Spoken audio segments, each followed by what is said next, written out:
In this video, I'm going to show you how to create your own effects on TikTok, and you can do this with the TikTok Effect House. This is only supported on computer. So open your browser and search for TikTok Effect House.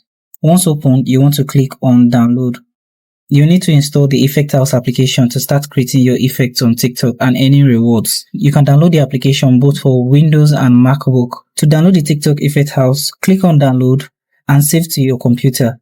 This will start downloading the Effect House application. Now, TikTok has created guides, tutorials, and also provided libraries of free downloadable templates, assets, and project files that you can use to create your own effects. So if you want to know how to use the Effect House to create your own effect, you can use these resources to start learning. Links will be in the description. On Windows, once downloaded, click to open the application and click on Install Now. This will start installing the Effect House.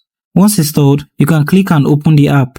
You can log in into your TikTok account with a QR code, which the steps are illustrated below, or you can use other methods to log in into your TikTok account. Once the step is completed, you'll be logged in into your Effect House. You'll be able to have access to your dashboard and manage all your projects. So that's how you can create your own effects on TikTok. So thank you for watching this video, and I hope you found this video helpful. If you do find this video helpful, like and subscribe. I hope to see you guys in my next video.